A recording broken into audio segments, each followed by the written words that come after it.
საქართველოს ლუქსემბურგის მატჩის ნახვა დღეს გულშემატკივარს რესპუბლიკის მოედანზე დიდი ეკრანის მეშვეობითაც შეეძლება. ამავდროულად ადგილზე ბავშვებისთვის მოეწყობა სხვადასხვა სივრცე განთავსდება კვების ობიექტებიც.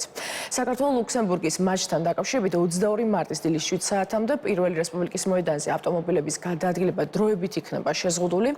საკითხებთან დაკავშირებით დღეს თბილისის მერმა დედაქალაქის მთავრობის ხდომაზე ისაუბრა. დეტალებით მაკა არჩევნიშვილი გვერდება ახლა პირდაპირ ეთერში. მაკა, გისმენთ. ქართული ფეხბურთის გულშემატკივრებს, ვინც დინამო არენაზე დასასწრებად ბილეთების შეძენა ვერ შეძლო, თბილისის მერია ფეხბურთის ფედერაციასთან ერთად საშუალებას აძლევს, რომ ეს განწყობა საზეიმო ფეხბურთის საზეიმო განწყობა შეიქმნას უკვე რესპუბლიკის მოედანზე და სწორედ ამ წუთებში ხდება დიდი ეკრანის დამონტაჟება რესპუბლიკის მოედანზე, სადაც ყველა გულშემატკივარს საშუალება ექნება, რომ პირდაპირ ეთერში უგულშემატკივროს საქართველოს ნაკრებს. იქ მისულ ადამიანებს ელოდებიან საღამოს 7 საათიდან და ორგანიზატორები პირდებიან, რომ სხვადასხვა სახის გასართობებს შესთავაზებენ. იქ იქნება მოწყობილი ასევე კვების ობიექტები. დღეს საღამოს 9 საათზე არის დაგეგმილი საქართველოს ლუქსემბურგის თამაში. რა თქმა უნდა, პირველი არხი ამ მატჩს პირდაპირ ეთერში შემოგთავაზებთ.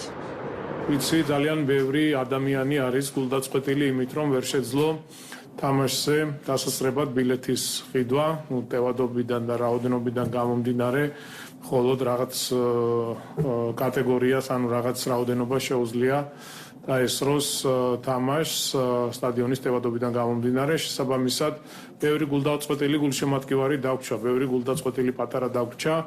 ამიტომ ჩვენ მივიღეთ გადაწყვეტილება ფეხბურთის ფედერაციასთან ერთად რესპუბლიკის მოედანზე ღიაცის ქვეშ მოვაწყოთ დიდი ეკრანები. ახლაც ამ წუთში მიმდინარეობს სამუშაოები.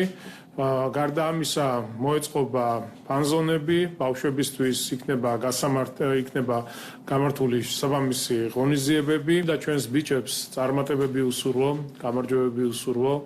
ყველა ხვდებით თუ რამდენად მნიშვნელოვანია აღნიშნული შეხვედრა. შესაბამისად, მინდვრის ყველა მონაკვეთზე მიღწეულ გამარჯვებას, ყოველ სანტიმეტრზე, ყოველ მეტრზე ექნება გადამწყვეტი მნიშვნელობა.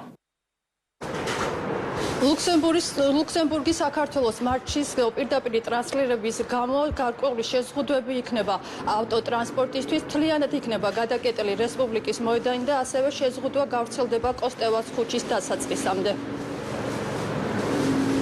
მადლობთ, მაკა, ეს მაკა არჩევნიშვილი იყო.